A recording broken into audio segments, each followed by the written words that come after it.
Good evening, everybody. We're going to go ahead and call the Carson City School District Board of Trustees meeting to order. It's 6:30. Welcome. We're going to start off with adoption of the agenda. Second. Have a motion, have a second. Do we have any further board discussion? Seeing none, do we have any public comment on the agenda? Seeing none, all those in favor? Aye. Aye. Any opposed? Okay, motion carries. We're going to move on to item 2 is the flag salute. If you'll join me for the Pledge of Allegiance. I pledge allegiance to the flag of the United States of America and to the republic for which it stands, one nation, under God, indivisible, with liberty and justice for all.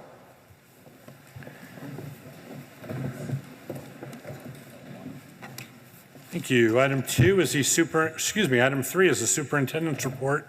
This is for information only. Superintendent Fueling. Thank you, President Cacioppo. Tonight we have some visitors here. First, we have the Carson High School National Speech and Debate. I certainly can. We have I believe, the Carson High National Speech and Debate Tournament students. And I see some students, yes. With Mr. Mobley. Okay, good evening. I will give a very brief introduction and then they get to speak for themselves. Oh, Patrick Mobley, Carson High School, if we need to still do that for the record, since this is a different site for us. All right, so this year, what? Louder? Okay, I can get closer to the mic. I just don't want to be staticky. Is that better? Okay, so this year we have competed in close to 30 events. We are number 2 in the state, number 2 in Northern Nevada. We have qualified to 4 separate national tournaments. In league, we are overall 3rd and top 3 in 14 separate events. So this is our strongest team we have ever had in at least, at this point, I'd say 30 years.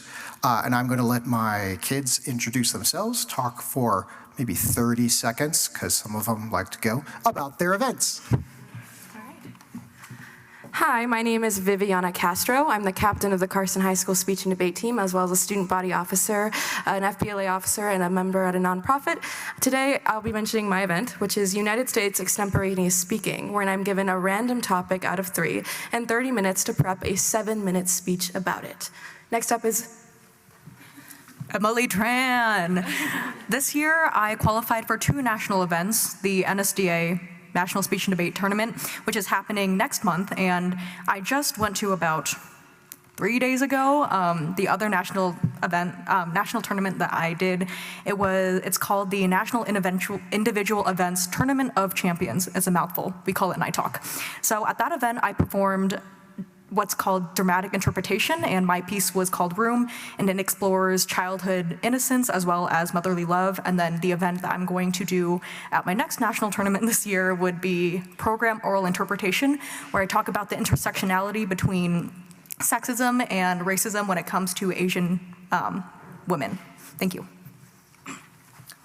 Hi, I am Thomas Lance, a freshman at Carson High, and for my nationals event, I will be doing extemporaneous debate. Much like extemporaneous speech, I will be getting a random topic, and I will actually have to be debating an opponent on that topic and the views it has.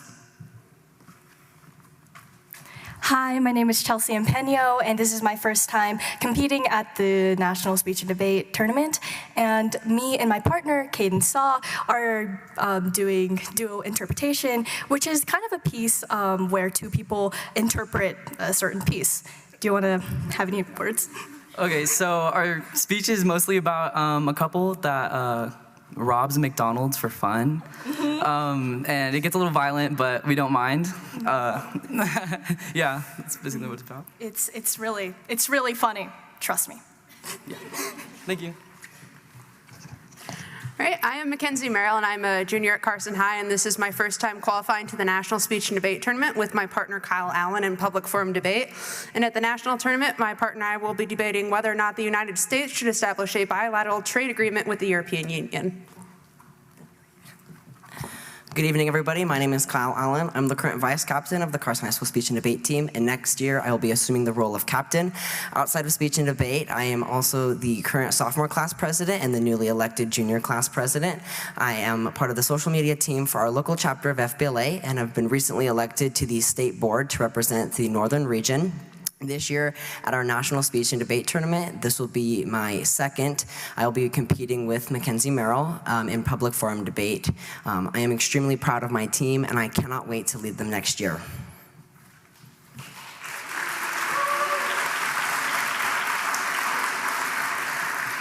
And then very briefly, we have three people who are not here. Ellie Demet, who's a freshman competing in storytelling. She'll be doing a rendition of The Ugly Duckling. Summer McGill and her partner, Nasaya Perkins, will be competing in policy debate. And that's the 90-minute really long one where you talk fast. Oh, I don't have the resolution memorized. So the United States federal government should substantially increase its funding of a universal basic income, provide a guaranteed employment or some other thing. Anyway, but a couple of them are at a fundraiser we've got going on right now, which is where we're going to be headed back to in a minute. So thank you very much. Do you want to tell them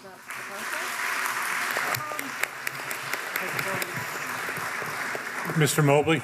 So, Mr. Mobley, before you guys go, you can start heading back if you want, but I just wanted to congratulate you and your students.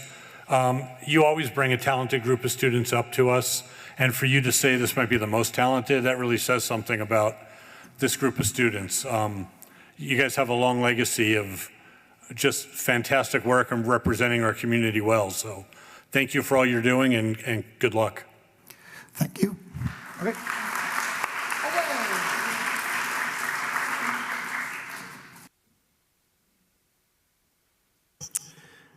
Next this evening, we have the Carson High School Prom King and Queen.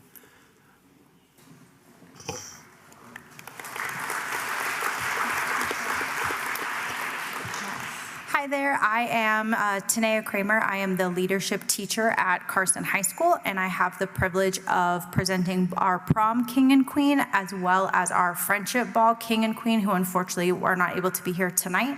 So for our Prom King, we have Mikey Hofer, and our Prom Queen, we have Selma Works. I'm gonna let them speak in just a minute, but we also have our Friendship Ball King was Rodrigo Diaz, and our Friendship Ball Queen was Alyssa Powers, and that was our special education prom for those students. So I'm gonna let them speak at this time. Okay, good evening. My name is Selma Works, the student body vice president at Carson High School. Hello everyone, I'm Mikey Hofer, the student body president for Carson High School. And we just want to say that it was really an honor to be the Prom King and Queen. We were nominated by faculty and also voted by our senior class. And being in leadership, we got to put on prom and help decorate throughout the week. It's a lot of rigorous work, but it really paid off at the end of the week because we got to have a lot of fun and be voted. So it was really wonderful. Thank you. Yeah, it was an honor, so thank you guys. Appreciate it. Thank you.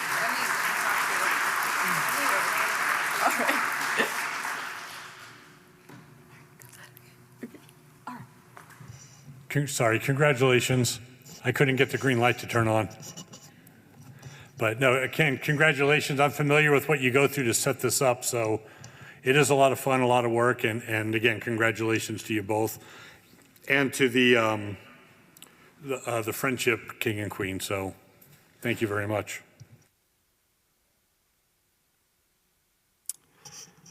And next this evening, we have the Pioneer Academy Prom King and Queen.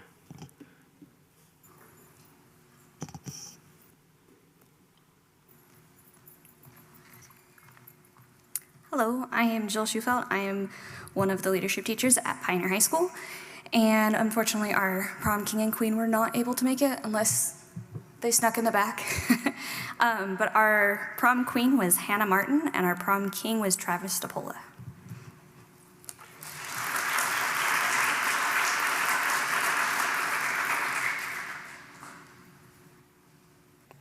And please extend our congratulations to them when you see them.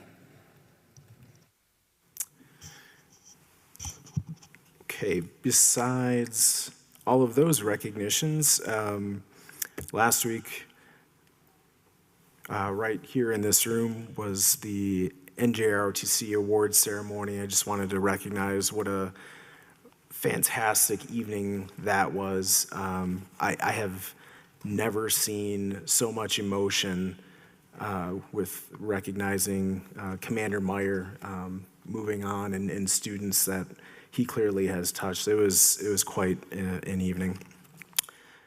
And if you are bored, there seems to be about one event at every single school after school for the next 2.5 weeks.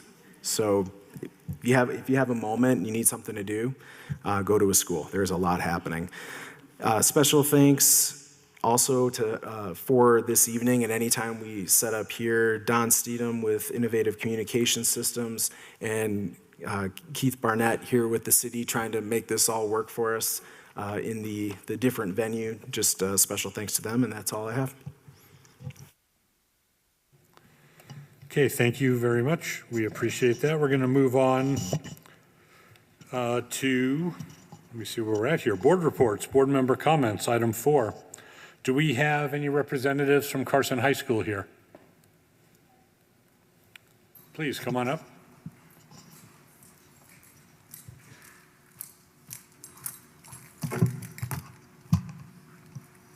Good afternoon. I'm Alex Munoz, current school board representative. It is a pleasure to be with all of you guys tonight as my last time as school board representative. So as of Carson High School is wrapping up the school year, it is good to note that currently our Interact Club is hosting a canned food drive. So any parents out there whose kids go to Carson High School, please donate cans. We recently approved our new art club, no experience required. And student council will be holding their yearly inauguration tomorrow. And that is all. Thank you. Thank you, Alex. Thank you. We appreciate you representing the high school at our meetings.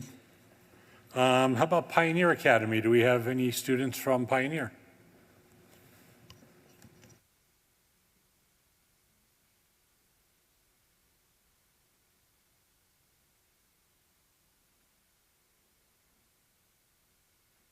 Aha, there we go. Good evening, President Cassiopo and members of the board. Several PHS students went to a field trip to UNR, and a group of NHS students were certified in CPR to support college and career readiness efforts. 2 Pioneer Academy leadership students attended the Sustainability Summit on May 2nd at WNC with Miss Torado in the district-wide event. Students visited Tesla last week, inspiring careers in technology and manufacturing. Pioneer held an agricultural science activity day to give the students some exposure to different potential careers in agriculture on Friday, May 3rd. We had visitors from all around the community, and students enjoyed learning about animals, and a Pioneer student worked with science teacher Cara Torado to start an agricultural science club at lunch. We are hoping that the club will continue this year and for the excitement and interest granted so far. We celebrate Teacher Appreciation Week last week with varieties of gifts and goodies for our staff. Thank you to all that you do and keep our school running. That concludes our announcements. Thank you, Maggie. And again, thank you for representing Pioneer. We appreciate it. We're going to move on to Nevada Association of School Boards, NASB update. Do we have an update tonight? No update. Okay. Board announcements. Let's start. Laurel, are you at the end there?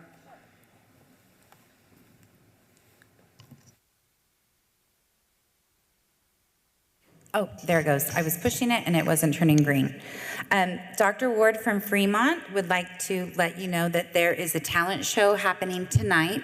So if we finish early enough, we might be able to go over and catch some amazing talent.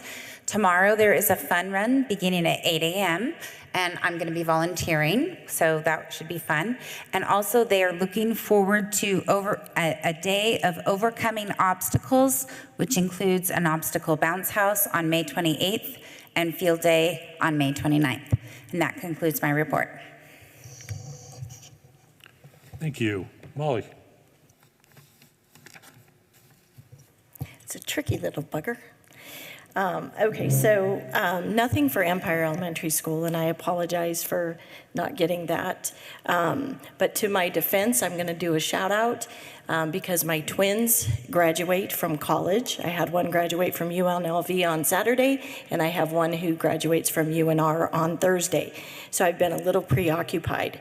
But I do want to congratulate the track individuals who have made state, and I do know that we had one CHS golf boys, Thomas Bruchette, who is right now competing in Las Vegas for Carson High School golf.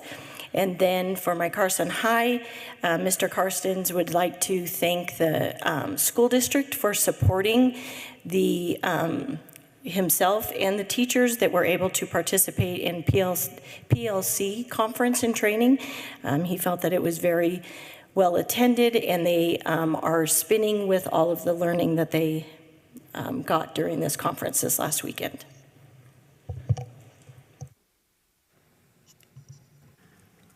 I don't have an update either. However, I do want to acknowledge Ms. Crookshanks. Tomorrow we'll be taking 250 plus kindergartners through third grade to the movies tomorrow. They will all be getting popcorn, so everybody wish her luck tonight.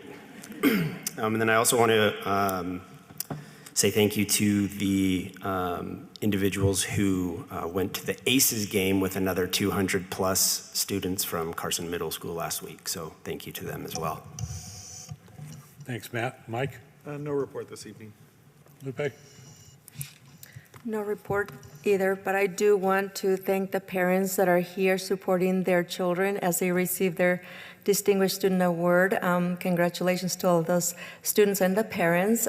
We'd love to see parents at our meetings, so please come back and join us at these meetings. So, padres, muchísimas gracias por estar aquí y felicitaciones a ustedes y a sus hijos por recibir un premio por su buena conducta. Felicidades. Thank you. And we already heard our report from Pioneer, so I just want to say that I had the opportunity to go to the Day of the Child that happened last week, and it's basically an opportunity for parents of kids getting started in the school district to learn a little bit about the district and the various offerings and some of the community support we have. It was incredibly well attended. I know Superintendent Fueling was there, and I didn't catch up with anybody else from the board, but it was really a nice event. So I just want to say thank you to Tanya Scott and her team and all the students and the community partners that contributed to the event. Also, the other day I had a chance to go to the Certify Employees End of the Year party, and that was real nice. They had it at Bullies, and it was, oh, I'm sorry, what did I say? Oh, I did say certified, I'm sorry. It was classified. I was mistaken. Anyway, it was a real nice event. They held it at Bullies, had a nice turnout. I had a chance to catch up with several people while I was there, and you know, things are wrapping up, but it was nice to see everybody and get to chat and laugh a little bit with folks. So that concludes my report. And we're gonna move on now to association reports, if we have any. None? Okay. No association reports tonight, so now we'll move on to item 6. Presentation of the 2023-2024 Distinguished Student Awards for all CCSD schools, including Carson Montessori Charter School. This is for discussion only. Superintendent Fueling is going to lead us off. Would you care to join me to hand out medals?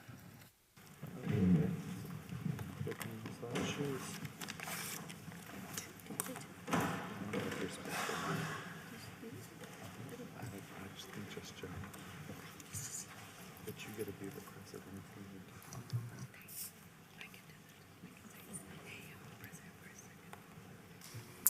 Good evening, everyone. Welcome to the 23-24 school year recognition of distinguished students. So we've done this for a number of years. The school board has done this for a number of years.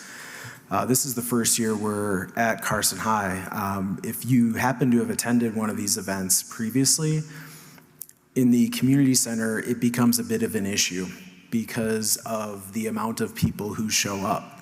So oftentimes parents aren't able to see their kids getting recognized. It's a really difficult place to run that.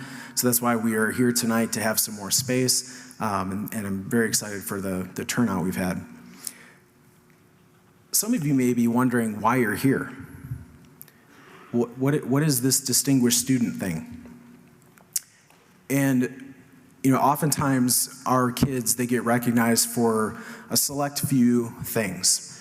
They get amazing grades, they maybe participate in athletics or some other, what we call co-curricular activities like speech and debate. And there happens to be a large group of kids that maybe don't get such good grades, or they don't participate in all these other things. But they are just fantastic human beings. They do the right thing. They help out in school. They're respectful of their teachers, respectful of administrators. They're just great, great people. And you should be very proud being here tonight that they are representing you and what you have done for them, raising them. As the Peanut Gallery just said, they are the type we all would like for our own children. So this evening, President Cacioppo is going to help me hand out some awards, and we'll go kind of in order, alphabetical by age and then by school. So we just ask that once your name is called, that you would mosey on up here, students, and accept your award.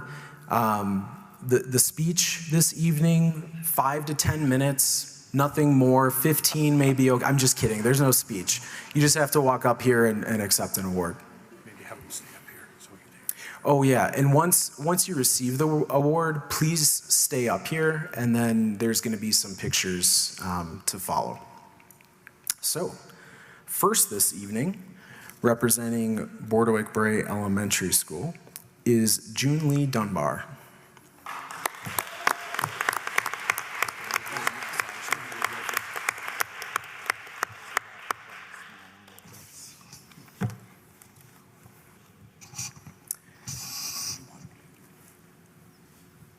And I should clarify too, sorry, there's a little more information. So from each elementary school, it's 2 fifth graders. From the middle schools, 8th graders. From the high schools, 12th graders. So there'll be 2 from each site. The other student from Bordewick is Caleb Giddens.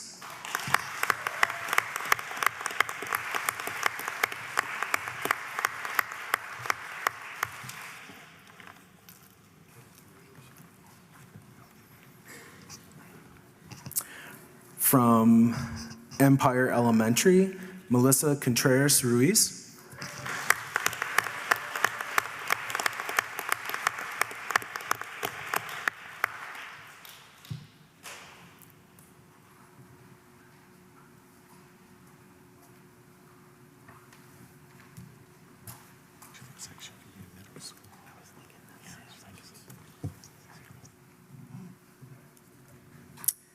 And from Empire Elementary, Jose Villanueva Estrada.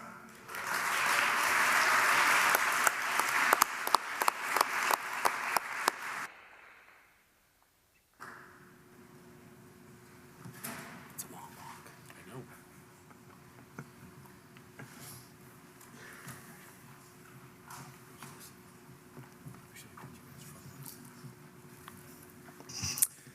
On to Fremont Elementary, we have Danny Schaefer.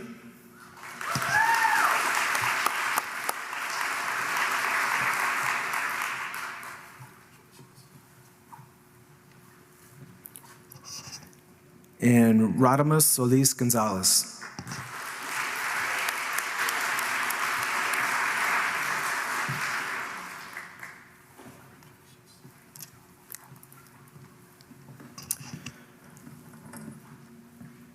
From Fritch Elementary, we have Aliana Rodriguez.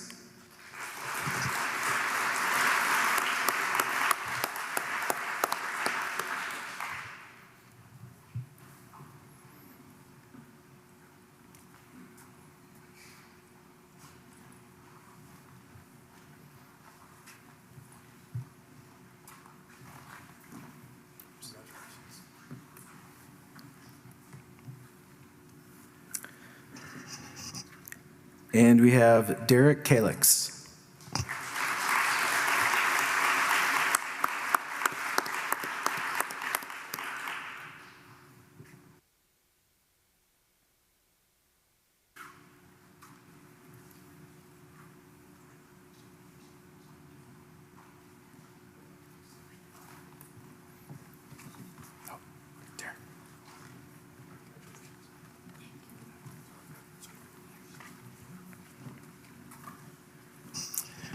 From Mark Twain Elementary, we have Isabella Ranson.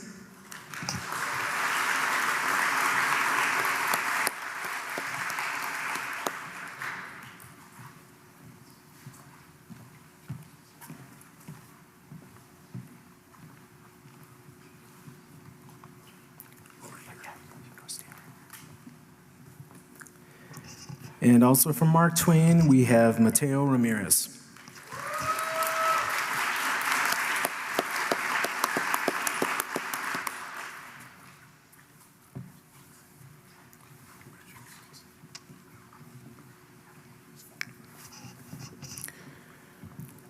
From Seeliger Elementary, we have Emma, soccer amazing player of the world, Rodriguez.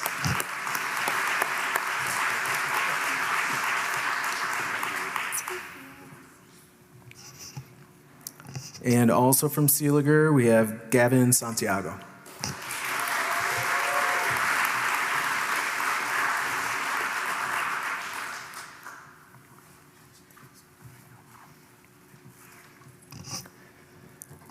From Carson Montessori, we have Lilith Maisie Gildark.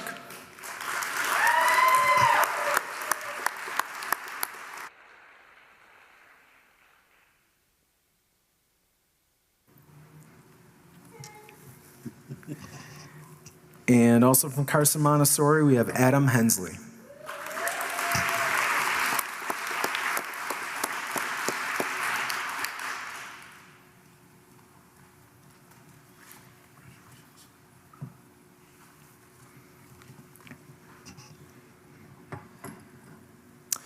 All right, moving on to middle school. From Carson Middle, we have Mariah Gutierrez.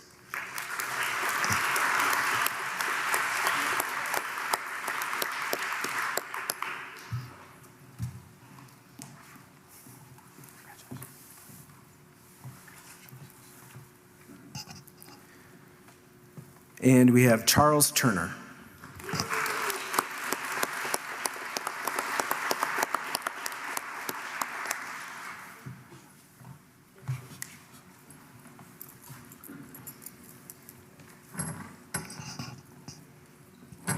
From Eagle Valley Middle School, we have Hannah Ingram.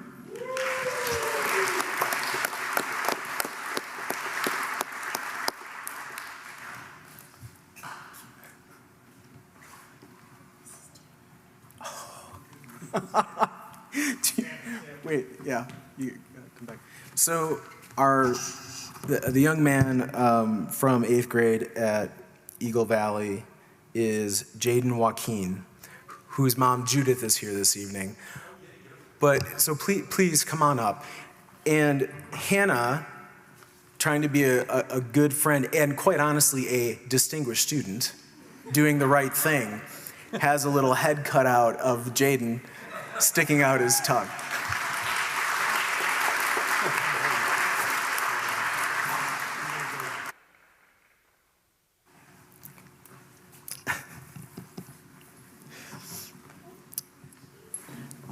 Okay. On to Carson High School. We have Ali Yim.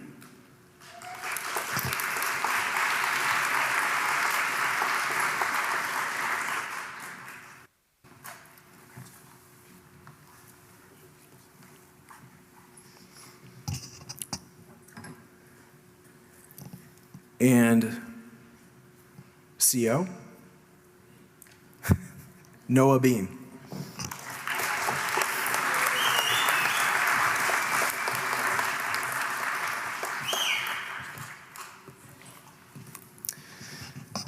From Pioneer Academy, we have Autumn Stewart.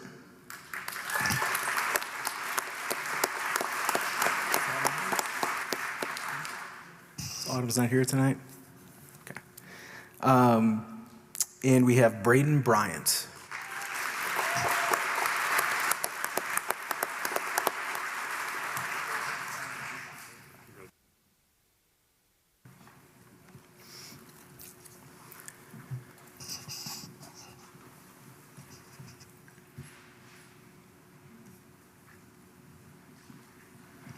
So these are our 2023-2024 Distinguished Students of the Years. Again, families, thank you so much for being here this evening and raising such wonderful children.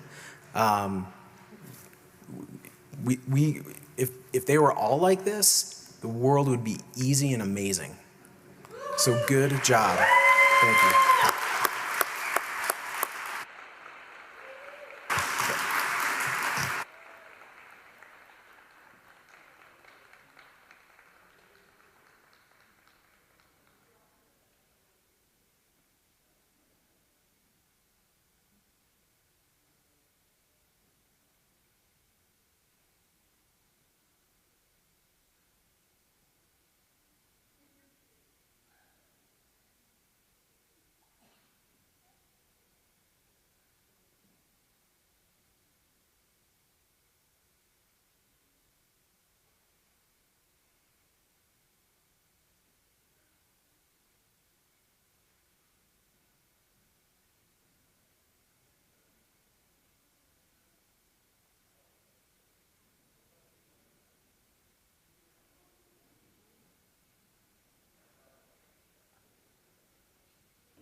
Maybe one more round of applause for these kids.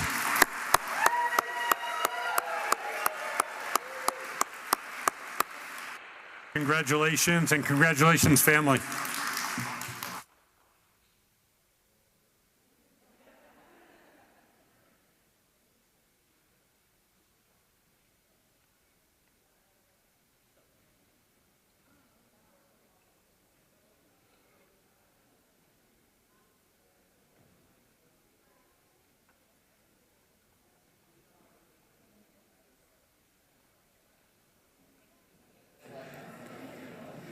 Board, we're going to take just a few-minute break just to give families a chance to either settle in or sneak out, whatever they're choosing.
I couldn't join you guys yesterday. I was supporter at the time. Oh, you're fine. All right, everybody, we're going to call the meeting back to order.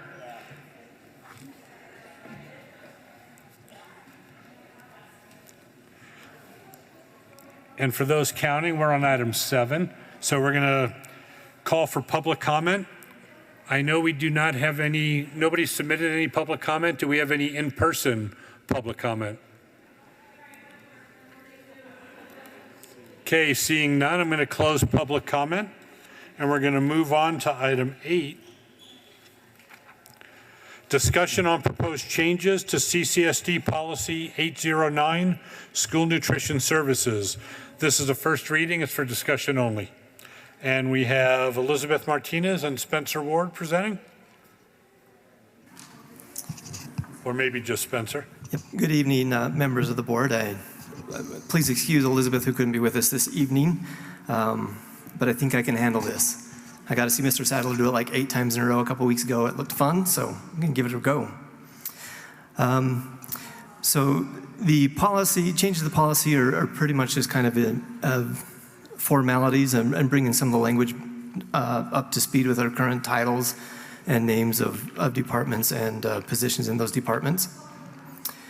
And so as you can see, provided in the board packet was a redlined draft of that showing the changes that we have. And I think between that and the executive summary, it's pretty straightforward. And I entertain any questions you have regarding changes to the policy 809. Spencer, one question I just had on the very first paragraph where we talk about what the program's designed for. I know we also talk about the importance of making sure our students are well fed. You know, it helps foster learning. And I wonder if we should have maybe we could end that last sentence with something along those lines as well. Of the very first paragraph? Yes. So where it ends. So basically say contribute to a better understanding of good nutrition, comma, foster good healthy eating habits, comma, and foster focused or help foster focused learning, something to that effect. Yeah, we could make an addition to that to bring back to the next reading. That's all I had. Anybody else have any comments? I can't see anybody, I'm sorry. Sorry, I pushed it and then I don't know why I think it's going to be green here and not looking there. I didn't catch what you were saying. So you wanted it to not be what it's written? How do you want to change it? Oh, no, I want to keep what's written. I just wanted to add to help foster, something like to help foster focused learning. Because for years we've been talking about the nutrition program and how, you know, some of our kids don't get a meal to start off their day, and this is an opportunity to make sure our students are fed and ready for the school day. And to foster good, healthy idiots. Maybe to something like to contribute to improved student achievement or something like that. Yeah, I'm kind of open. I just wanted to put something in there. Okay, we'll see what you come up with. All right, something that just, the meals are helping improve their learning environment, correct? Correct. Okay. And I did fail to mention at the beginning of this, none of the objectives of this policy are changing. They're all staying the same. Great. Oh, I'm sorry. Trustee Ramirez. So on number 6, it says make provisions for the public to utilize nutrition services, facilities, and equipment. What would be an example of a public event that would be utilized, that the facility would be utilized? So just like all of our facilities, the public are welcome to use those. There are some fees involved, especially when we have the kitchen, because sometimes it does involve some of our staff being there, so we usually cover the cost of our staff members to be there. The one most recent I've been thinking of, again, coming out of COVID, a lot of those kind of went away. There's a partnership, and I apologize, the group name is escaping me, that would use Eagle Valley Middle School, and they would come prepare a meal in the kitchen to have, they host a luncheon and a seminar. It's environmental related. I apologize. The group does not, the group name escapes me at the moment. But that would be an example of something like that. It's not very common to use our kitchen facilities. It's more the gymnasiums, other areas of the school where we do welcome the community to use those following our guidelines. Gotcha. Thank you. Any other questions? Seeing none, thank you. Thank you. We'll move on to item 9. Discussion on proposed changes to CCSD Regulation 809, School Nutrition Services Program Requirements. Again, this is for discussion only. Spencer Winward. Thank you, Mr. President. Again, Spencer Winter for the record, and would like to excuse Elizabeth Martinez, who could not be here this evening. And this is the associated regulation with the policy we just discussed.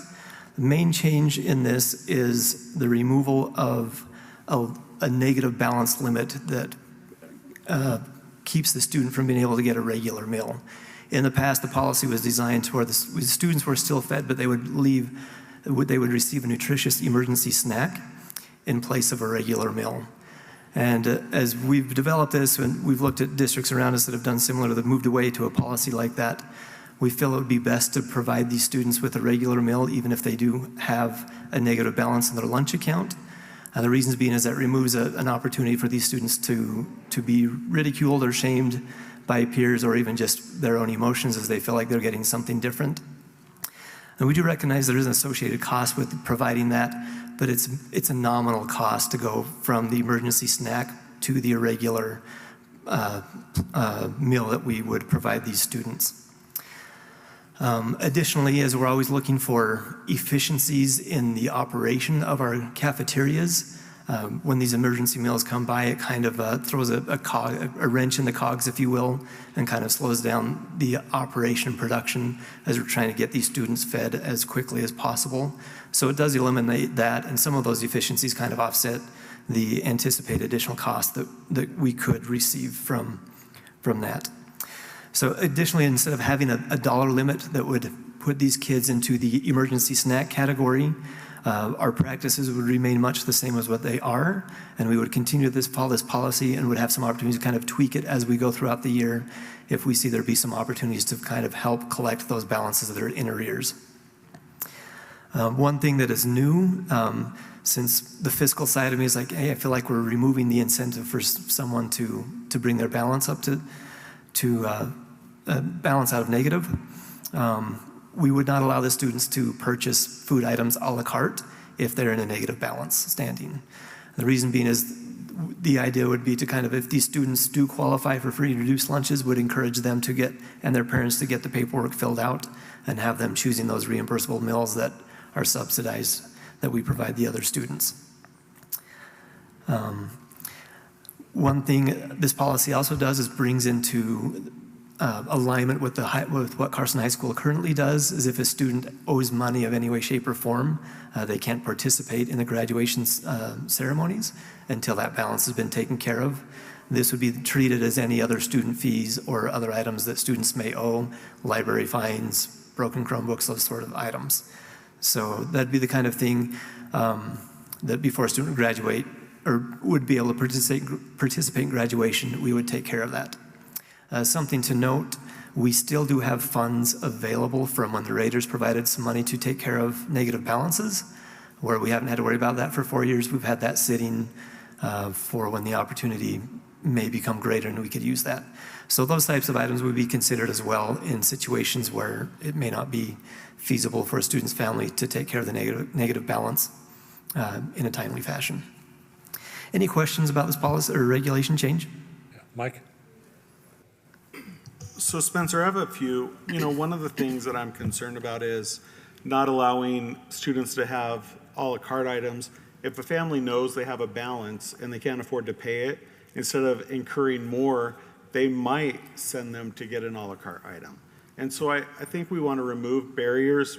Right now, more and more students are really relying on the food at the schools, and I would hate to do anything that was going to make it harder for a kid that doesn't have a lunch to have something on his stomach.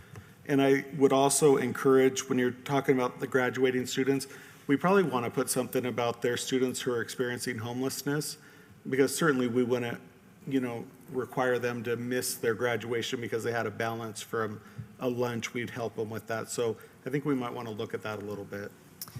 Yeah, I believe there are some provisions for children in transition to get that taken care of. So it would not be likely that those students would be in that place. I don't know that we necessarily need to outline it in the policy, because that has been our practice, that we wouldn't keep a student that doesn't have the ability to take care of it due to their housing situation, to not be able to participate.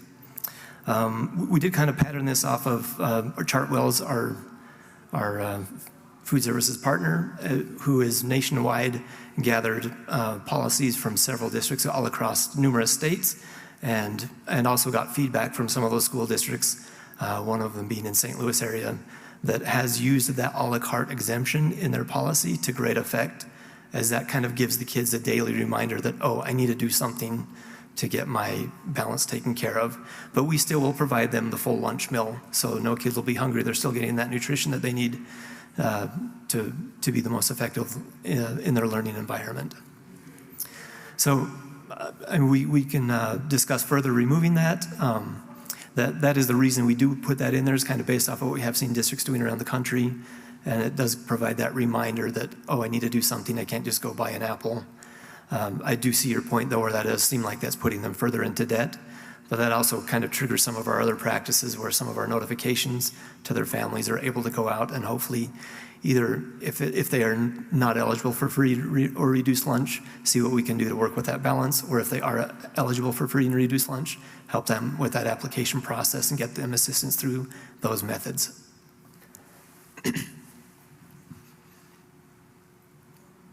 Laurel? Okay, got it. Okay, so my question is on the last paragraph on page 1, where if they have a negative balance for 1 month, then the kitchen managers will notify the nutrition services department and the site administrator or office manager. But there's nothing, the nutrition service department then contacts the parent. What responsibilities do you anticipate the site administrator having to reach out to parents in this? At that point, when the nutrition office contacts the site administrator, it's to collaborate and see what the best method would be. If it would be the principal reaching out, someone from the office staff, a counselor, or if it would be best in this situation for the nutrition office to continue to maintain that contact. It allows them an opportunity to collaborate and decide what the best course of action would be.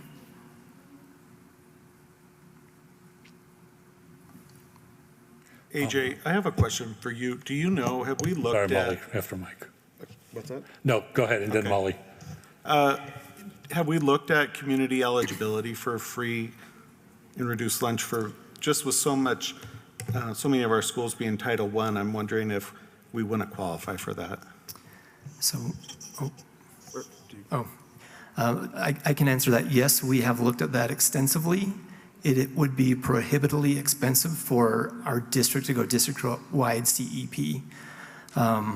We had a range of estimates on what that would cost us. All of them were coming in more than $1 million, which frankly we cannot afford. The nice thing is all of our schools that were CEP prior to COVID will be the same. So 7 of our 10 schools still have CEP standards. This would only really be affecting 3 schools that do not, Eagle Valley, Sealiger, and Carson High. Those are the ones that will be affected as we roll off of the COVID funding that we've had to take care of school lunch for the last 4 years. So we have reviewed it. It is interesting where we look at districts near us that are able to do it, but the demographics are very different, and that equation works out differently for us. And unfortunately, it's just prohibitively expensive to consider that route. Molly? Okay, so we mentioned here that after 1 month of the negative balance, and then you mentioned that it will roll over. So does that mean it's going to roll over year after year? So a graduating student with outstanding fines could be 12 years worth of rollover? Feasibly, it could. Our current practice is not to let something get to that point. Generally, at the end of each year, we make our best effort to see what the family can do. And then that's where we look at some of those angel funds that we have available to us, or other community partners who could help offset some of those. What we don't want to do is have a kindergarten who ends up with a negative balance because they haven't done anything all year. Multiply that 12 times and have something that's really insurmountable. We don't have it in our policy. Our practice also would kind of be as a promotion grades as they go from elementary to middle school to high school, to have kind of a similar practice and encouraging them to take care of those balances so they can participate in those end-of-year ceremonies. We don't have that in the policy because we didn't want to make that hard and fast, kind of like it is with a school, but that would be our intention to practice it that way. And then Joe Laurel had a question. I just following up on my question. Yep, go ahead. About this, because right now it just says that they'll email the site administrators. So just make it a little more clear in there that there will be collaboration with the site administrators and nutrition to work with the families. We certainly could clarify that language. If I could, AJ? President, I just wanted to note as well that to remember that any family that qualifies for some type of federal assistance, be it Medicaid or like TANF welfare or something like that, those students are automatically eating for free regardless. And if students are are running negative balances, our staff is very proactive with trying to get families to fill out free and reduced applications. Excuse me. In trying to find ways to help them out. And in cases, and this does happen, where we cannot get the family to fill one out, we can kind of help the process along ourselves, working with the Department of Agriculture, and there's some process, I don't know exactly what it is, but I know that we can try to make that happen even if the family is not a part of helping in that. Thank you. Any additional questions? Yeah, Molly. So sorry, just came. Do we seek grants for this as well? I know there is like a slew of grants out there for food insecurity. And I don't know that if we, to take care of those balances, if we are seeking those grants that might help pay for this. So I would say, fortunately, we have not. And the reason at this point is because at the local level, we have actually had some really generous people in the community over the years. Carson City Toyota comes to mind specifically, that they, I guess I don't know if through COVID it continued, but every year they were donating $1,500, $2,000 to help offset negative fund balances, just to help out. But that's certainly, clearly this change, we'll have to see what the outcome is, but that may be a road we end up going down, is looking for other sources of funds to help offset some of these costs.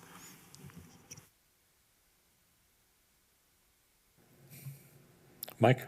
And Spencer, I do want to just say, I'm not being critical. Like, I appreciate that we're going to give the kids meals. We're not going to go back to the cheese sandwich or the crackers or whatever. So I'm not being overly critical. I'm just advocating for families that really are relying on these meals. Thank you. Perfectly understood. Okay, any more questions or comments? Seeing none. Spencer, thank you. Thank you. We're going to move on to item 10, discussion on organizational changes to Pioneer Academy from an alternative school to an off-site alternative campus of Carson High School, effective for the 2024-2025 school year. This is for discussion only. Superintendent Fueling and Tasha Fuson will present.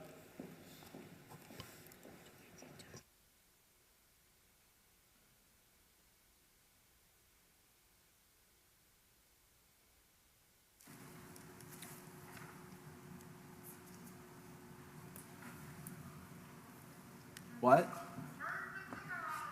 Oh, I did. There's no... Is it?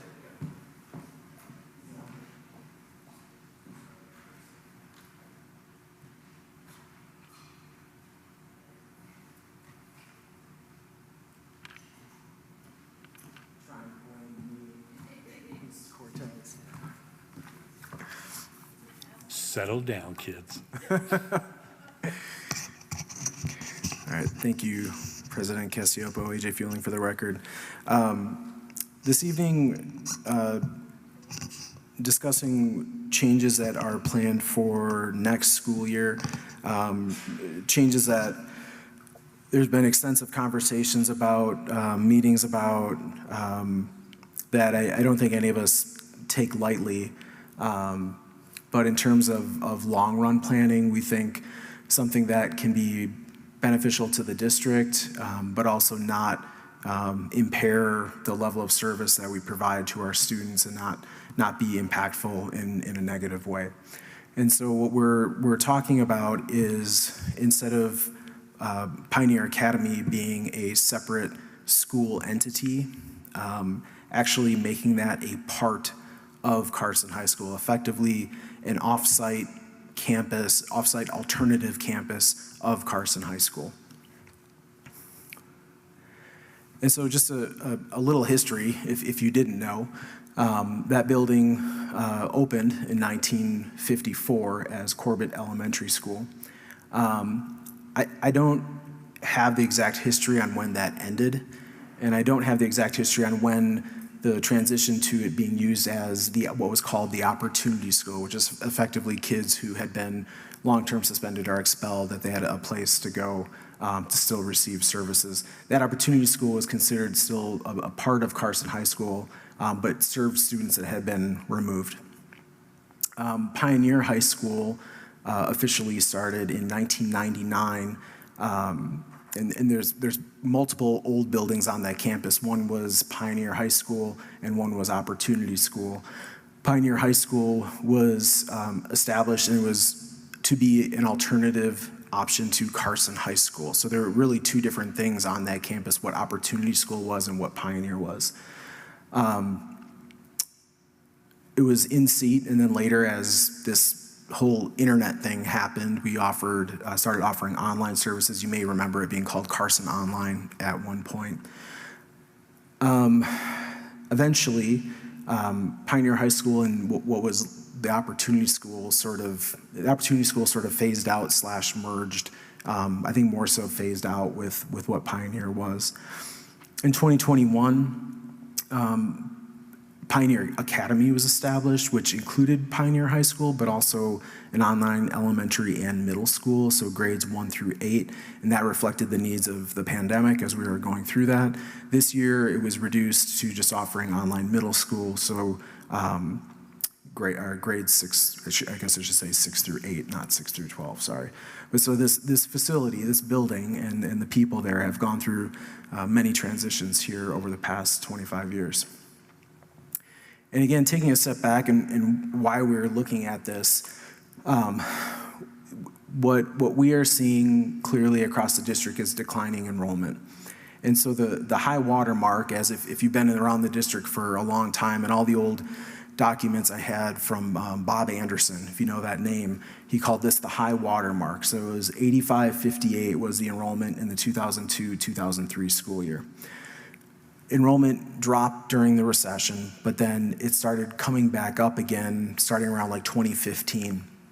But then with the pandemic, numbers have dropped significantly over the past few years. So right now, our projected enrollment for next year is just under 7,000, which is less than the number of students we had in the 1994-1995 school year. Reasons for that? There are lower birth rates. We have records showing the number of births in Carson City. That number back in 2002 through like 2004 was over 800 births in Carson City, and now we're sitting in the mid to low 500s for the number of births in Carson City. Housing costs clearly are an issue for families looking to move into the area. Just the general impact of the pandemic in many varied ways has impacted enrollment, and so that's where we see this decline has begun again. We've had professional projections done of enrollment numbers, and those also show this decline, and for the same reasons that I just discussed. Currently, our total enrollment, grades 9 through 12, is about 2,500 across the district. Our current kindergarten class is 410 students. And so if that 410 students is what our kindergarten class is year after year after year, by the 2034-2035 school year, instead of having 2,500 students at the high school level, we'd have about 1,700. So that's not even including all the other grade levels, but it's a drop of about 800 students. And so what's important about that, again, in the bigger picture, the long run view, is that as you have decreasing enrollment, you have decreasing revenues. And that's just a fact of how we and all schools really across the nation are funded. It's enrollment dependent. And so one thing that we have talked about several times, and I'll say in various meetings, is that I strategically in the long run, we have to look for options that allow us to reduce our structural costs while trying to maintain the services we currently provide, assuming we want to keep those. And I think this is a really good example of a situation where there is an opportunity here, but we really like the level of service and what is being offered on the Pioneer campus, and it's not something we want to disrupt. So the new look is, again, that Pioneer Academy would become the off-site alternative campus for Carson High School. It continues as it was always intended, as an option, an alternative option to the larger Carson High campus for our students and families. All students currently attending there stay there. There's no changes with that. The leadership structure would change, and that's where we see that ultimately with maybe some efficiencies in just staffing overall, but making a change instead of having a principal there, having something of an equivalent to a vice principal that would be at that building, responsible day to day, would be there as the responsible party for the activities of that building, but they ultimately would report to the Carson High principal as a part of Carson High School as a whole. Carson High is responsible for everything happening ultimately on that campus. All students are effectively Carson High School graduates, regardless of the high school regardless of the campus they attend. I'll talk a little bit more about this later because that came up in some of the meetings that we've had, questions about that. And so it was, I think it's a good clarification, but in terms of official graduation status, where did you graduate from, what's on your transcript, it would say Carson High School. Other long-run benefits, one of the really frustrating things with the state accountability model, the Nevada School Performance Framework, is that there is a recognition that there are alternative schools, but Pioneer does not meet the definition of the state. So Pioneer is held to the exact same standard that any comprehensive high school like Carson High School is held to in terms of how they get rated. So when we talk about star ratings, there's no difference how the state looks at Pioneer with how they look at Carson High School. They expect the same.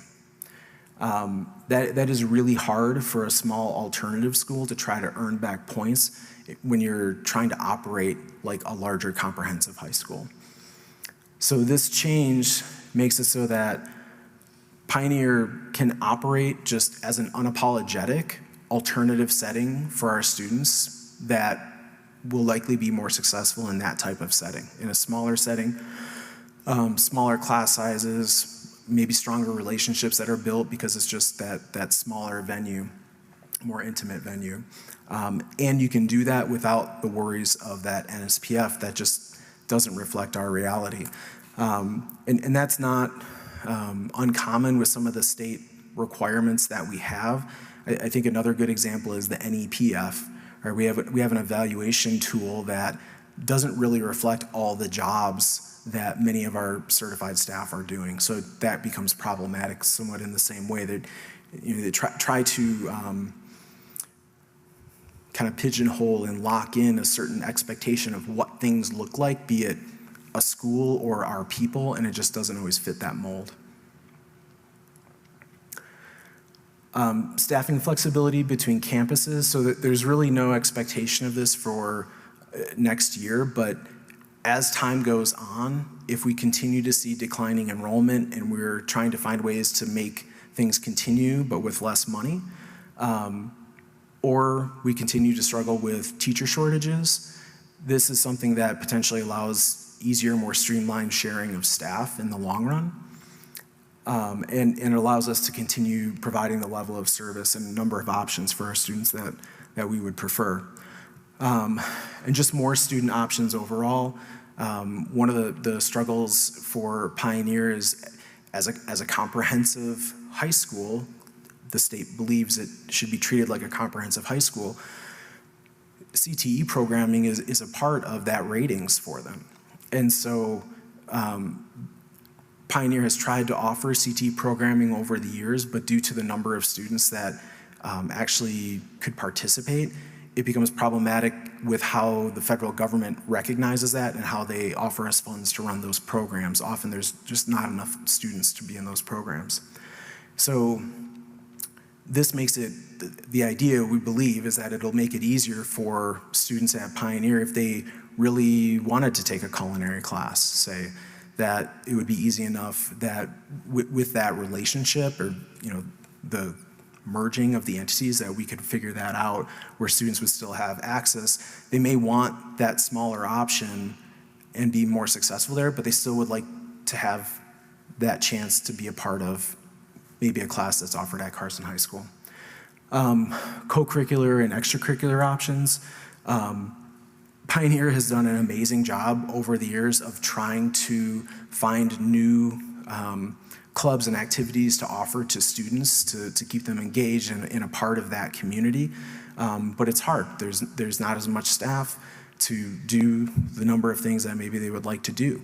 And so this is something as well, while we still have some options on that campus that likely would continue, this opens up some new opportunities that students could potentially participate in. So in talking about this, we've had some staff and parent meetings, and the meetings were overwhelmingly good, just a lot of concern. I think what is really apparent is how much the Pioneer community values what Pioneer offers, and concern that when there is change, that brings uncertainty, and what does that mean? And so a lot of the questions centered around how does that impact kids and how does that impact staff? And, trying again and again through those conversations to explain that, the goal is for it not to really impact what's happening there at all. And I'd say, it's impossible to say it will be exactly the same, but I think the intent is pure that we like what is happening there. We want to see that continue. A lot of questions around the identity of Pioneer, and it has a very strong identity. Again, the staff and students of Pioneer, that is very much a protected item because they love what they have. And so talking through that, and I mentioned with the graduation piece, right? So a student that would finish 12th grade at that campus, legally, I guess, on their transcript, they are a Carson High graduate. But the idea of what does your diploma say? Well, it can say what we want it to say, because that isn't a legal and binding document. It's a certificate saying that you graduated. And so if there was a desire to have some type of promotions or a graduation ceremony for Pioneer, still have a diploma document that said something, Pioneer Academy, that is all possible. It's just ultimately that transcript can't change. That is not possible. But so there are things, I guess, ultimately that can be done as we have talked through this and what is possible. There is actually quite a bit possible to, I think, maintain some of that identity of that smaller alternative campus while still being a part of the larger. The cross-campus team, there were some concerns just over the years. Some staff from Pioneer and Carson High have worked together, and sometimes it's worked really well, and sometimes it hasn't. And so there's just a recognition of that while there is that identity of being the smaller alternative campus, there is work to be done to have the two sites to try to make that feel like we are all in this together for our kids. Right, regardless of what campus we're on, what building we're in, we're all doing the same thing. Ultimately, we have the same goals, and we want our kids to be successful. So how does that look? And I think the conversation we brought Mr. Carsons over to talk with staff, and I think there was a lot of good discussion around what that might look like. Like how do you build that team, feeling like a team across two separate campuses, that I think was received well. And I think openly there was fear, we talked about the history of that campus, of it becoming, like a behavior school, like the old ops school, opportunity school was. And I think, and I know Mrs. Fuson has told me this many times, that old behavior school model, that is being closed down across the nation. Those types of schools are widely unsuccessful. And so looking at, I think what's really important, and this is, I think what we have to really emphasize, is that it is an alternative campus. It's just an alternative to the larger Carson High School. We know that there are kids, for reasons related to academics, if they're very credit deficient, related to mental health needs, say a student has anxiety and they don't like being in a larger setting, but also some behavioral issues may come up where in a larger setting like this, a student might have a hard time keeping behavior in check, but maybe in a smaller setting with closer relationships and not so much stimulation, that they would have a better opportunity. And so talking through that, I think there's a recognition, and again, this comes back to looking for collaboration between staff. If we're looking for how do we intervene with kids, we talk about the MTSS model, the idea of intervening for kids who aren't successful with basic tier 1 support that we're providing all the time, that staff from Carson High and Pioneer are a part of that intervention team, looking at what does this kid need, because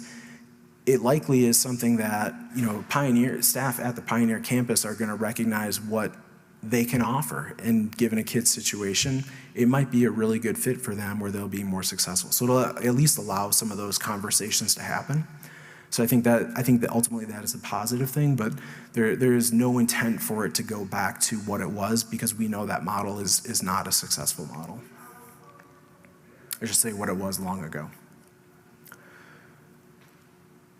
So with that, I'll take any questions. The intent is to have this established for the start of the 24-25 school year, so next school year.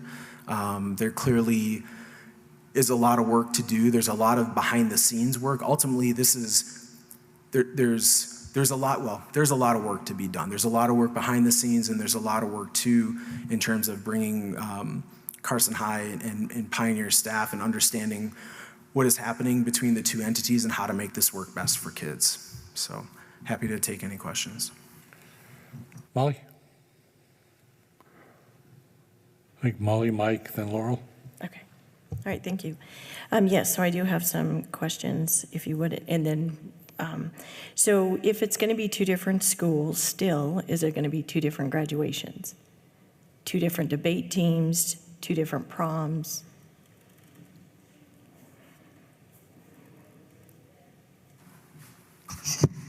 Tasha Fuson for the record. So really that's going to end up being up to the staff of the schools, right? Just like any other school. For instance, Carson Middle could choose to have two different promotion ceremonies if they chose to do so. So Carson High School with Pioneer Academy as a satellite space, they could continue to have two different ceremonies just like they do now. We at the district office are not going to make that decision for them. That's something that I think is important for the administration and the school staff at both sites to decide, right? And probably the students as well. That was one of the conversations we had with parents last night. What do the students want? Do the students want to be in one unified Carson City School District graduation? Or is it important to them to have a separate celebration at Pioneer Academy? I think that's, to me, like I said, the most important thing is considering those the desires of the people and the stakeholders in those two programs. So with that, I would just ask that the students are included in those decisions, at Pioneer, High School, that, that the staff and the administration, they do ask the students of Pioneer what their thoughts are because I know we're up here making the decisions, and I think it's important. I know that you had the parent meeting, and I can appreciate that, but I do think that the students need to, I would hope that we would include the students on those decision-making things as well on that end. I also then, you mentioned the CTE and the extracurricular activities, which I think is phenomenal to be able to offer those to the students of Pioneer High School. However, I'm concerned about how are they going to get there? So we've done some problem solving around that as well. We don't want it to be a cost, an additional cost to the district. But one example of how we might choose to address that is we do have 3 campus monitors for example, within the district.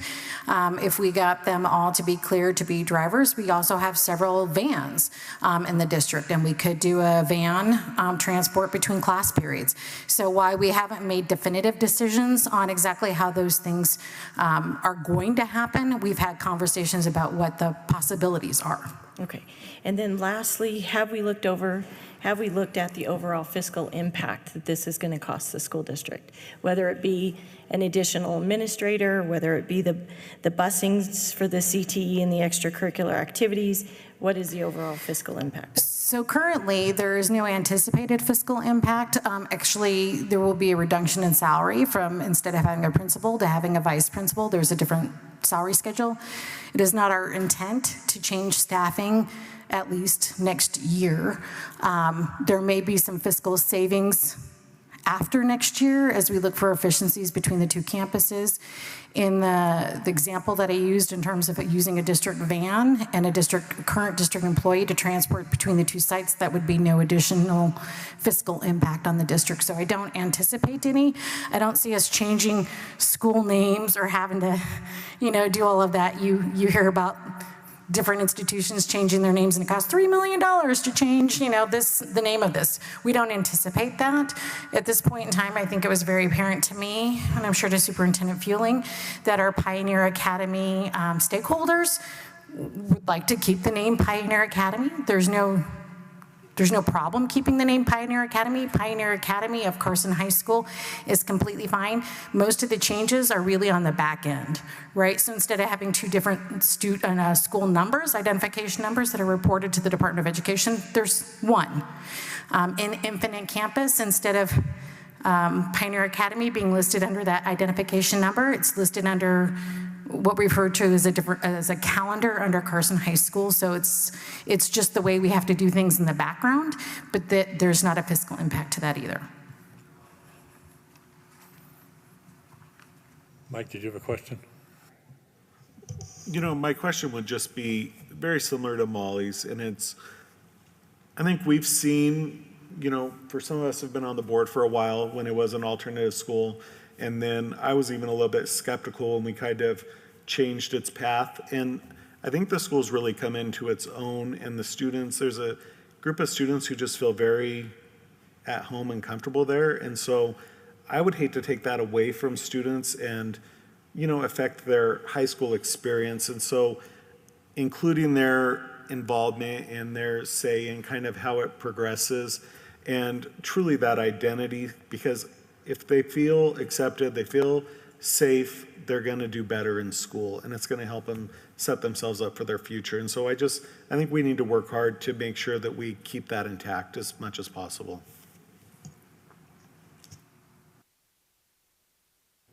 Laurel, did you have something? Okay. I think one of the things I'd like to point out, or maybe just explain to folks that are listening to this conversation, is some of the real benefits that will occur. Pioneer Academy, for instance, has been really trying so hard for the past 3 to 4 years to get a CTE program. In order for us to receive CTE funding from the state and from Perkins, which is a federal funding source, you have to have what they call a sustainability plan. And typically for any CTE pathway, that means you have 3 level 1 classes, 2 level 2 classes, and 1 advanced study. And the minimum enrollment in those level 1 classes is 15. So in order for Pioneer Academy to have a career and technical education pathway on their campus, they have to have 45 freshmen and sophomores commit to being in that CTE class. Pioneer Academy has, I think, maybe 50 freshmen and sophomores. So it's almost impossible unless you want to pick one CTE pathway and say, this school, everyone who comes to this school is taking this CTE class. So what that's meant for Pioneer, for instance, is they've had a really strong Project Lead the Way engineering class, Principles of Engineering, and the second one, which I can't remember the name of it, but it's engineering too. They haven't been able to call it a CTE course because it hasn't met state definitions and federal definitions for CTE. So their kids on that campus are taking the same curriculum as our kids over at Carson High School, but they don't get to count their course as a CTE course. That becomes an issue when it comes to, for instance, Pioneer Academy on their Nevada School Performance Framework, because one of the indicators is preparing kids for college and career readiness. And AP enrollment, dual credit enrollment, and CTE enrollment completers are what make up that category. So we have students taking and finishing, passing that level 2 engineering course at Pioneer, and they don't get to be counted for the school because they're not a state acknowledged CTE program. Combining the students from Carson High and Pioneer under Carson High's student number effectively. What that would allow is, in the same scenario, we could have a 3-2-1 where 2 level 1 courses are at Carson High, 1 level 1 course is at Pioneer, 1 level 2 courses at Carson High, 1 level 2 courses at Pioneer. Now those kids are to be counted as CTE. They get to take the end of program assessment, and they get to take the work readiness assessment, and they get to count as current technical education certificate earners. So in essence, they can still take the classes at Pioneer, but the fact that they're under the same student number as Carson High School, they now get acknowledged for that work. So those are the types of efficiencies that we're looking at for our students and making sure that we want our Pioneer students to have the same opportunities as our Carson High students have. But currently, they don't meet the alternative standards, as Superintendent Fulin said, so they're held to the same standards as all comprehensive high schools, right? And that limits them. So this is going to take away those barriers. I think the benefits truly outweigh the negative effects of what it is to, behind the scenes, put them under the same school code, right? Which is essentially what we're doing.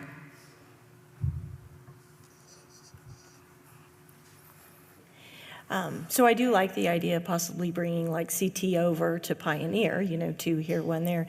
Does Pioneer right now have the facilities to accommodate that? So that's the reason why we used engineering over there, because the PLTW curriculum is done on a computer and doesn't require a specific lab. We probably wouldn't bring culinary, for instance, over to Pioneer because you would have to have a culinary lab. So we're very specific about the types of CTE programs that we've looked at, but we even looked at trying to bring an ag program over to Pioneer. That was the last one that we were really trying to dive into. But again, can you get 45 students to commit to a level 1 course of 9th and 10th graders? It's very hard. But in this particular case, we do have an ag teacher who's licensed over at Pioneer. So since they will now be listed under Carson High School's ag route, she can now teach a level 1 class to 15 students, and it will count as a CTE. She can now teach a level 2 course to those students who choose to go on, and that will consider it a CTE. And that doesn't have a specific lab requirement. We don't have to do facility improvements. They already have a greenhouse that we've put up over at Pioneer, so we'll be able to access and utilize that. And again, the students will get acknowledged for being in current technical education. So Tasha, you mentioned you guys had a meeting with the parents last night. What other ways are you contacting the parents and informing them about this transition?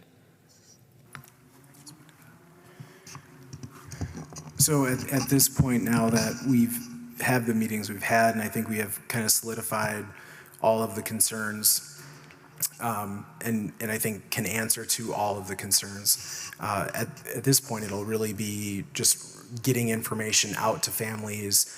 What we haven't had is, like, say, a document that lays out, here's what the changes are. I think a large part of this is, trying to figure this out has taken some time, and trying to make sure we're thinking of all the angles and all the concerns.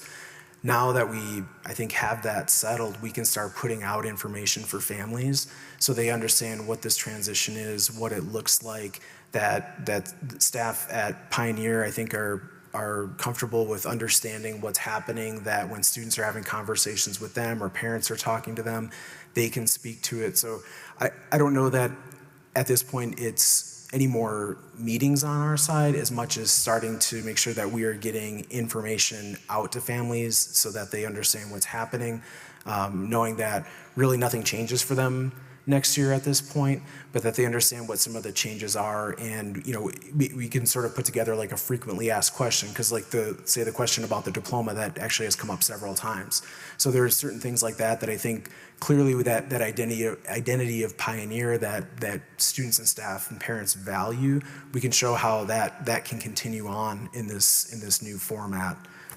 So I think that's really the extent of it at this point. Thank you for that. And just to reiterate, because when I was at that end of year party, a couple of teachers came to me and I had mentioned to you, AJ, that I think as we move forward, they really do, staff, I mean, want to be involved in the selection of, say, a vice president or vice principal, you know, who was going to be that person at that school, you know, somebody that represents their interests, understands how they came to be, and certainly in the end, it's going to be a site administrator's decision, Mr. Carson's, the district staff and whatnot, but they would just like to have some representation at the table. And then when I heard tonight, you know, the students as well, just getting them involved because it is their school and they have come up with identity for themselves. So, you know, this scares everybody, but I think if done right, and it sounds like you guys are working hard to do that the right way, this could be an interesting transition that creates some opportunities, but I think everybody just wants to have a seat at the table to the degree they can. Any additional questions? Mike? And I would just recognize that there's a lot of opportunities that are really going to help the students at Pioneer. It's just the fear of the unknown right now and making sure that we really protect the interests of everybody that's involved and make this a smooth transition for everybody. And if I could, with the smooth transition, I think that is absolutely the goal. I think we also recognize that with any transition, there are going to be some bumps in the road that we have to figure out. And I think that's what's really important about next year is it's really that opportunity as this happens to try to figure those out so that it smooths out as we move forward, especially out of next school year.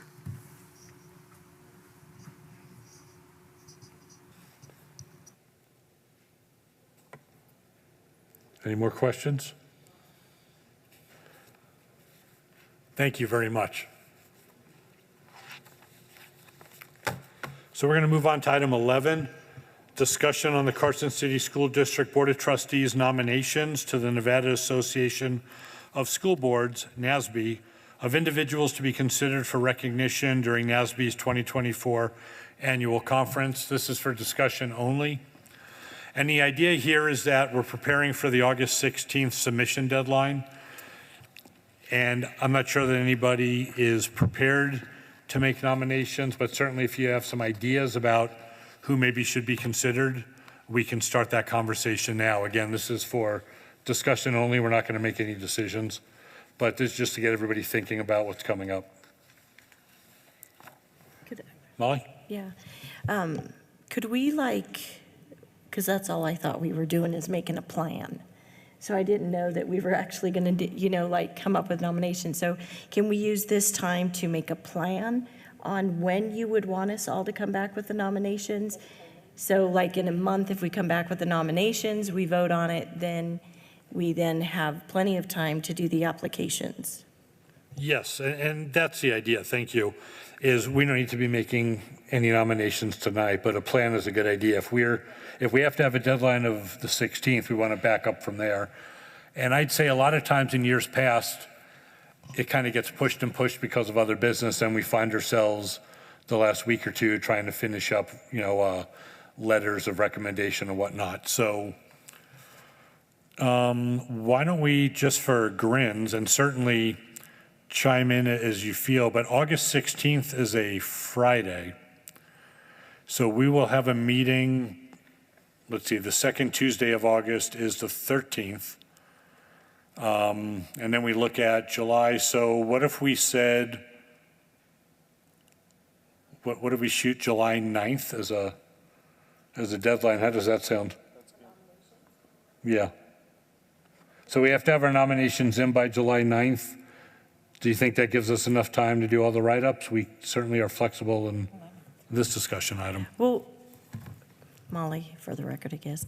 I would, if we could make the nominations in June, just because summer and the traveling and whatnot, and if we're going to have all the meetings in the summer, could we come up with the nominations as an action item, like maybe on the 11th or the 25th of June, assign who's going to be writing them all, and then that gives somebody at least a month to, I need a lot of time. Yeah, that gives everybody at least a month and a half. So it's quite a bit of time. We can do that. I don't know what everybody's individual schedules are once we hit June. Mike? My only concern is June is so crazy. Maybe if we looked at the last meeting in June, and then that gives you another week, but then we're not all like banging our head on the wall trying to get everything done. Yeah. Yeah. Okay, we can do that. June 25th will be the deadline. Just to make sure, does anybody have any objections with that? Okay. And just for record, I won't be at the June 25th meeting. Trustee Ramirez will run that meeting. But any nominations I have, I'll provide before then. And then at that point, so once we have nominations in, then we'll have to start write-up. So at that meeting, we will, nominations will be due, and then we'll decide at that meeting who's writing recommendations for whom. Am I missing anything? One of the things we've run into in the past, if we have multiple applicants for the same award, it is nice if you have some kind of a sketch of your nomination so that we could kind of pick who our strongest candidates are. Yeah, and we would have that on the 25th. Yeah.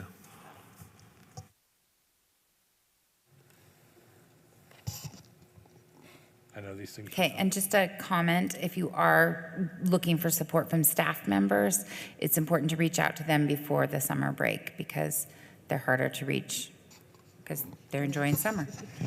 Yeah, that's a good point. A lot of times they have some nice insight. Most of the time they have some really good insight. And just for the record, last year, Tasha made me promise we'd never nominate her again. Good thing she won last year, so she's off the table. Okay. Thank you, everybody. We're going to move on to item 12. Look at us. Approval of the consent agenda. Have a motion and a second. Any board discussion on this? Seeing none. Any public comment on this? Seeing none. All those in favor? Aye. Any opposed? Motion carries. Informational items, real quick. I neglected to mention that Trustee Varner informed us well ahead of the meeting that he was not going to be able to attend tonight. So we were aware of that. I apologize I didn't make mention of that sooner. And then I wanted to make a correction to the record when I talked about Day of the Child, the event. Certainly wanted to thank everybody for their involvement, but the key person on this was Kendra Tuttle, and I did not mention her, so I do apologize for that. But this was a community outreach event that was put on by her, and it really could not have been possible without her early childhood education students. So I just wanted to make sure I clarified the record, and I apologize to Ms. Tuttle. Regarding the other informational items, does the board have any questions on those? Like Superintendent Fueling said, there's a lot going on these last couple weeks of school, so if there's somewhere you'd like to be or you just want to stumble onto a school, there's going to be something going on. Item 14, request for future agenda topics. Do we have any? Seeing none, our last item is adjournment. We are adjourned. Thank you, everybody.